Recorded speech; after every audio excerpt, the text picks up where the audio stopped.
Imagine this. You're deep in the freezing Ural Mountains. It's dark. You are retracing the final terrifying steps of 9 experienced hikers.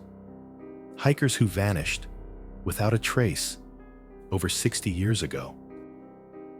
Their tent was discovered ripped open from the inside. Their bodies were found scattered, some with bizarre, crushing injuries that baffled investigators. No footprints, no culprits, no answers. This is one of the greatest unsolved mysteries of the 20th century. For 65 years, the world has speculated. But what if the real clues aren't just in the old case files? What if they're hidden in the landscape itself? Today, we are not just telling their story. We are embarking on our own expedition. We will follow their exact path, endure the brutal conditions of Kholat Syakhl, the dead mountain, and stand on the very spot where it all went wrong. Our mission isn't to solve the unsolvable. It's to understand it, to feel the environment they faced. This is a journey into the chilling, silent heart of the Dyatlov Pass. February 1959. This wasn't a group of amateurs. They were 9 of the brightest students and graduates from the Ural Polytechnic Institute. Their goal was ambitious, a 16-day, 300-kilometer expedition through the forbidding northern Urals, culminating in an ascent of Mount Otorten. They were adventurers charting routes that had never been officially mapped. But their journey and their lives ended abruptly on the slopes of a nameless mountain. A mountain the local Mansi people, the indigenous tribe who have hunted these lands for centuries, called Kholat Syakhl, the Mountain of the Dead. When the search party finally reached their last campsite, what they found made no sense. The tent sliced open. 9 sets of footprints leading away from the camp. Some of them were just socks or completely bare.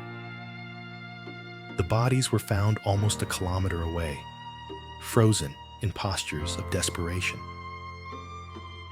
And then the others. Discovered months later with injuries so severe, one investigator compared them to the force of a high-speed car crash. No external signs of trauma. The official Soviet verdict was a compelling natural force, a conclusion that explained absolutely nothing and created a legend. Our journey begins where theirs truly began, the last point of civilization. From here, there are no roads, no shelters, no one to call for help. The first few days are a grueling push through the taiga, the dense, snow-covered forest.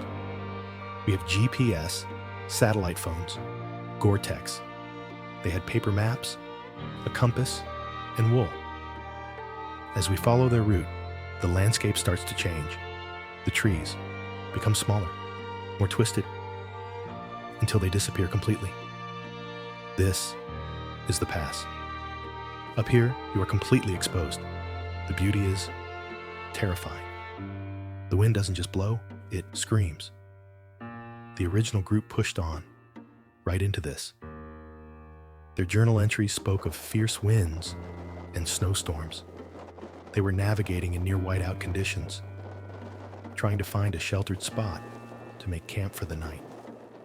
But they never made it over the ridge. They stopped right there, on the exposed eastern slope of Kholat Syakhl. It's a decision that has baffled mountaineers for decades. Why here? Why set up a tent in one of the most dangerous places possible? Unless something forced them to. Standing here, the first thing you feel is the slope itself. It's not steep, not like an avalanche chute you'd see in the Alps. It's about 25, maybe 30 degrees. For decades, experts dismissed the avalanche theory. The slope just wasn't right. But the most recent Russian investigation came back to that one single idea: a slab avalanche. a delayed slide set off by the hikers cutting into the snowpack to build their camp. A sudden crushing weight in the dead of night. It would explain the panic. It would explain the internal crushing injuries. But an avalanche doesn't explain this.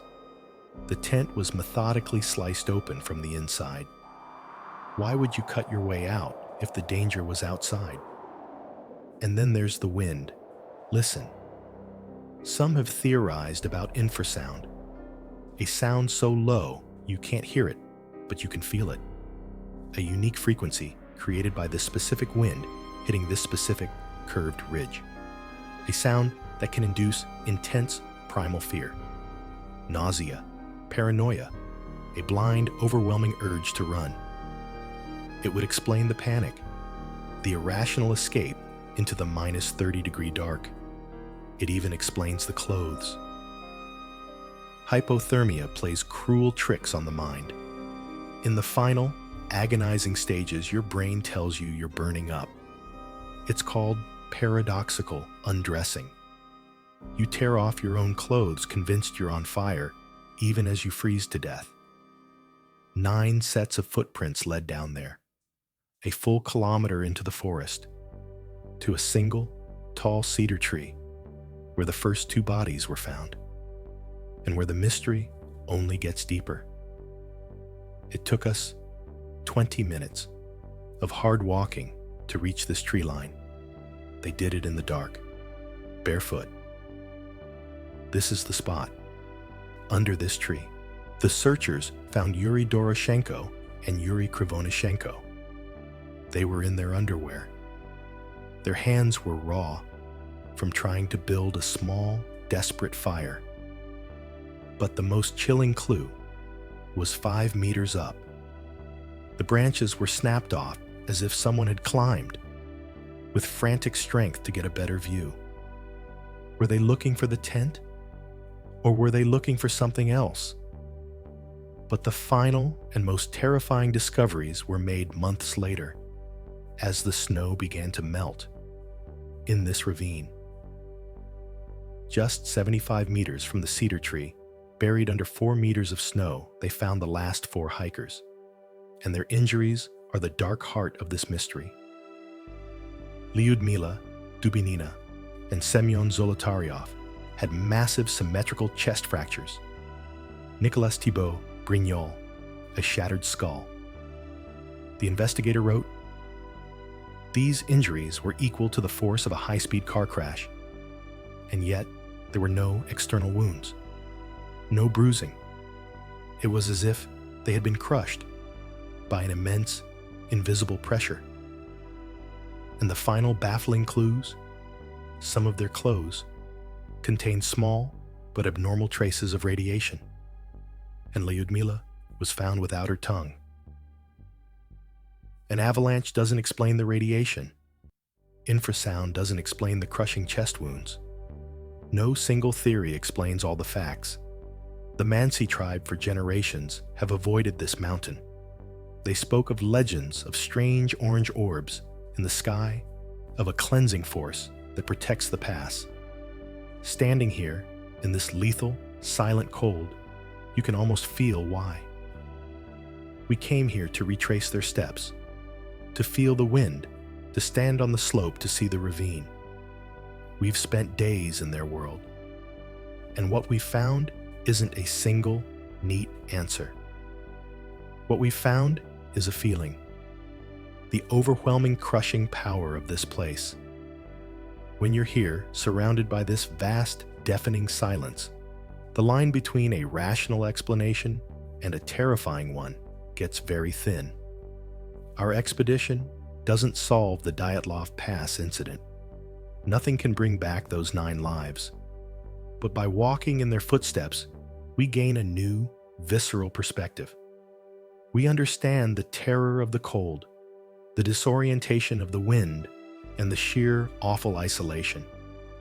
That compelling natural force the Soviets spoke of, standing here, you can finally feel what they meant. The mountain keeps its secrets. The 9 hikers never made it to their destination. and in a way, they never left. Their story is now part of the landscape itself, a permanent chilling echo in the wind. The Dyatlov Pass remains one of the most haunting travel destinations on Earth. What do you think happened on that slope? Let us know your theory in the comments below. Thank you for joining us on this incredible and sobering journey. The world is full of stories like this, hidden in the most remote and beautiful corners of the planet. If you believe that travel is about more than just a destination, that it's about the stories and mysteries we find, then be sure to subscribe and turn on notifications. We have so many more investigations to come. Travel safe and stay curious.